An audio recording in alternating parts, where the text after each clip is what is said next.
I'm a computer science engineer. Me and my friend, who is a chemical engineer, 2, 3 years ago, we started a startup which is in aerospace. So what we started it is with like providing skill set related to the satellite hardware with the help of our hardware modules among the students. So almost like within these years, we have covered 19 states of the country by providing this skill set to 10,000 students across these 19 states. So today I'm here to talk about something interesting that we have been working upon. So we'll be talking about the climate change here. So as we sit here inside this wonderful auditorium, so there is something happening in the outside world that is going to impact billions of lives across the planet. So that is climate change. So due to the rise in the temperatures, we have been seeing catastrophic changes among the different regions of the planet. And if we talk about the natural, biological, and human systems of the planet, all of these things are getting impacted with the rise in temperatures. So as we can see here, we can see the extreme weather events that are happening. We can see the wildfires taking place across the globe. Recently, we have seen the Amazon fires. Then we can talk about the maritime industry that is also facing a lot of challenges due to this climate change. Then again, we have the melting glaciers across the globe. So what is this happening? So this is the nature breaking its patterns. So nature is breaking the patterns which we used to study about and which we know about. So these breaking patterns are causing a lot of trouble in understanding the working of the nature. So we are seeing a lot of sea level rise events. We are seeing the coastal soil erosions. We are also seeing extreme weather events in the unexpected locations across the planet. We are also witnessing the flooding in the rivers, soil erosion, then droughts in the rivers and lakes. So this is all due to the climate change. Then if we talk about the consequences of these issues, this is going to impact in a lot of ways to the human beings as well the industries associated across all these regions. So we can also see that there's a rising issue of the climate refugees across the globe.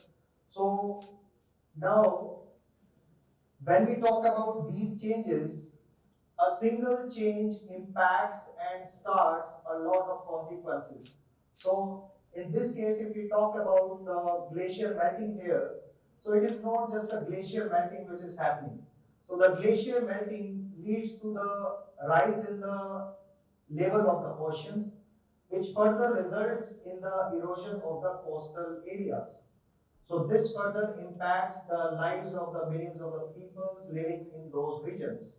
So this is the series of impact that we are seeing here. This is a complex set of data that we are seeing right now, which is happening right now outside in the outside world.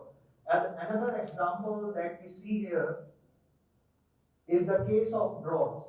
So now, if in any region of the planet drought is happening, that results in the wildfires. That again results in the destruction of the livestock across the planet. So this is again a series of events which which is resulting due to the rising climate concerns and rising temperatures across the globe. So now, if we talk about the monitoring of such issues, all these changes are currently being monitored with the set of satellites that are already there in space. So if we talk about the traditional reading capturing method, traditional measurement methods, these methods rely upon the satellites that are very huge. So now if we talk about this type of satellite, the cost of this satellite is in billions of dollars. And if we talk about the weight of this satellite, that again exceeds thousands of kgs. That is more than a ton. If we talk about the revisit timing of this satellite, that means if a satellite is there and it revisits the same location, that timing can vary from 6 hours to few weeks. So now, if a satellite is taking 6 hours to a few weeks to visit the same location, we can imagine how much data we are getting from that. There is a lot of data gap which is occurring during that interval. Again, talking about the size of the satellite, you can see that this is like an SUV-like satellite. And this type of satellite, if it is capturing the images of the Earth, then it is obvious that at the night time, a satellite cannot capture the images of the Earth. It only can capture the images in the daytime. The other problem is if there is an extreme weather event or if there are clouds in a particular region, the images of that particular area cannot be captured and analyzed with the help of the data which these type of satellites take. And the other problem is that if we are capturing the images of the planet, there is something missing in that data, which is the third dimension. Images are always two-dimensional, and there is a missing depth in that particular data. And when we talk about the radar images, then they also have their own concerns. So now we have been working on a very interesting technology to solve all these issues and to give a reliable real-time data of the Earth's surface. So this is Earth, and there are several orbits where the satellites are revolving around the Earth. So there are almost 100 plus navigation satellites that exist today from an altitude of 20,000 kilometers to 36,000 kilometers, depending on the navigation constellation, whether it is global navigation constellation or a regional navigation constellation. We are talking about the GPS satellites, GLONASS, BeiDou, and IRMSS. So all these satellites are situated in these orbits, which is from 20,000 kilometers to 36,000 kilometers. And all these satellites are continuously beaming up the signals towards the surface of the Earth. So now what is happening with it? We get the location in our cell phones, but at the same time, all these signals are getting reflected back to the space. So what we are doing, we are developing a satellite constellation for the lower Earth orbit to tap on these reflected signals. So this is the satellite that we are developing. So this will be in a lower Earth orbit. So this will be tapping onto the reflected signals of the existing satellites and will be telling us what is happening on the Earth's surface. So now if we compare this satellite, it is the single satellite right now in the picture taking the data as you can see in the graphic. So we are making and developing multiple such satellites for the LEO orbit. So these satellites will be capturing the reflected signals of the existing satellites and will be telling us in real time what is happening on the Earth's surface. So now, if we compare the size of this satellite, this is the 1:1 comparison of the size of the satellite.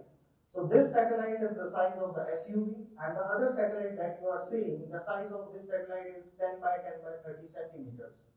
So if you put this satellite with a 2-liter soda bottle, so that will be the same size of the satellite. So now, if we talk about the cost of these satellites, the satellite that you are seeing on the left, this costs billions of dollars. So if we talk about the comparison of the cost, that satellite costs 1/100th of the cost of that satellite. And in terms of weight, this satellite also weighs 1/100th of the weight of that particular satellite, consisting all the same technology which this satellite is having.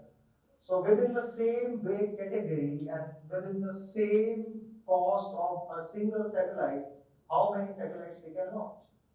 We can launch more than 100 such satellites with the same cost of a single satellite. So now, what is the impact of the data that we can collect from such satellites? So this is a working model of prototype model of this satellite that we have seen here. So now, what type of data this satellite can collect? So this satellite can collect all the parameters which a big satellite was collecting. So now what is the benefit of such satellite? So now a big satellite takes 6 hours to a few weeks to visit the same location. This satellite, this satellite constellation will be providing a revisit time of less than an hour. So that means a particular location, if the satellite is there, it will be capturing the data within an hour, and that data will be processed on board. The reflected signals will be processed on board, and the data related to the Earth surface changes will be provided to the various industries. So the satellite here, it has a very powerful onboard hardware and the algorithms on board. So all these algorithms are being utilized to process the raw signals that are coming from the reflections from the Earth's surface. And these signals, after being processed, are converted in a set of useful information, which is then fed to an artificial intelligence system. So this system is then able to predict the changes which are going to happen in next 12 to 18 hours on Earth's surface. That means using this type of satellite constellation, not only we can predict, not only we can monitor the real-time changes on the Earth's surface, but we can also predict the changes that are going to happen in next 12 to 18 hours. So now how this type of data can impact the daily lives. So just imagine if this type of data is available with us, a farmer can be notified about the rising drought conditions, that in this particular area, drought can occur in these many months or these many days. So with this type of data, he can take better decisions and make sure that his crops are safe, his livestock is safe. Then the next scenario is the maritime industry. So the global trade, which is worth 18 trillion, depends on the maritime industry, which is 90% of the world trade. So this industry is also facing challenges due to the rising ocean levels, rising unpredictable changes in the oceans. So the real-time ocean data can also be provided to such industry, which is highly reliant on the ocean data for the safer navigation through the oceans. Then coming to the defense, navigation data and safe navigation routes are also necessary for the Navy fleets. So this type of data can also be utilized by the Navy fleets for the safer navigation through the oceans. Then the last one is the troops that are placed on the highest battlegrounds, talking about the Siachen or the Himalayan troops. What if the data is available and we can predict when the avalanche is going to occur, when the glacier shift is going to occur? So using this type of data, we can also predict the changes that are happening in the Himalayan belt, how fast the glaciers are melting, and we can also predict the incidents that might occur in that particular belt and can notify the army and the troops to take better decisions using that critical data. So this type of data can not only provide a new angle to basically tackle the consequences of the climate change, but can also open the new doors for the better understanding and taking the critical decision based on such type of data. So this data is not only able to cut down the economic, but also the human toll of the climate change. Thank you so much.